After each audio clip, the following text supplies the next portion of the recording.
Atleiskite, deputate, kad sutrukdžiau, bet sakykite, už ką jūs čia miegate, ką? Alio? Aš už. Ne, aš griežtai prieš ir prašau aiškiau suformuluokite klausimą. O, Gruodį.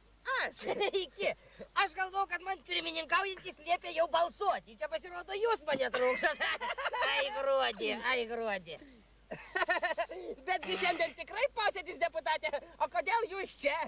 Aš čia todėl, kad šiandien ir yra išvažiuojamasis tarybos posėdis. Ai, tai kaip supratau, deputate, visi išvažiavo, jūs nesuspėjote keleivinę. Gerbiamasis Gruodį, prašau iš manęs nesityčioti.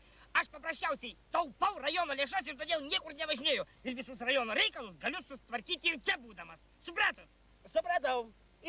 Ir kągi jūs taip svarstote, deputate? Suprantat, aš vat kelintas posėdis iš eilės sapnuoju tą patį sapną ir nežinau, ką tai galėtų reikšti, ha? Nu, man atrodo, galėtų reikšti tą, kad jūs nedirbate, o miegate visą laiką. Gerbiamasis, aš klausiu, ką galėtų reikšti mano sapnas.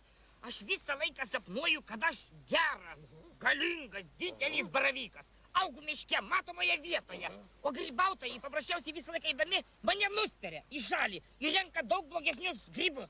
Ką tai galėtų reikšti? Tai, deputate, čia viskas aišku. Kitai kadencijai jūsų turbūt ir nebeišrinks. Jūs taip manote? Aš taip manau.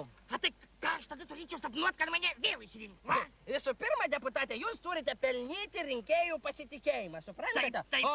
O visų antra, kaip jūs per tos posėdžius ir užmigt galite, aš nesuprantu. Taigi mes paprastai, frakcijomis miegam. Vienam kampe liberalai, kitam konservatoriai, O centristai centre, taip? Centristai užmygo prieš rinkimus, todėl jie į tarybą ir nepakliuvo. Tai kaip supratau, deputate, jūs norit pasakyti, kad visi deputatai per posėdžius miega? Ne, kodėl ne visi miega, bet jie prisapnuoja dar daugiau. Jie kalba, kad panaikins bedarbystę, kad pakels atlyginimus. Taigi nesąmonė pakels žemės ūkį. Nu tai viešpatį apsaugok, tikra sapnų karalystė. Tai palaukite, deputate, negi jūs nieko rimtesnio ir nesprendžiate per tuos posėdžius? Dink dieve, žinoma, kad sprendžiame kryžiažodžius, vaikų namų darbus.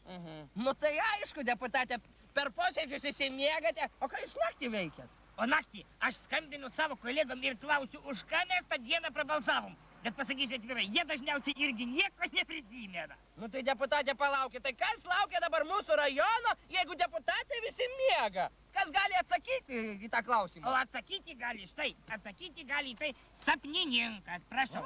Pažiūrėkim, sapnuotas baravykas. Sapnuoti baravyką reiškia nelaimė. Atsiprašau, deputate,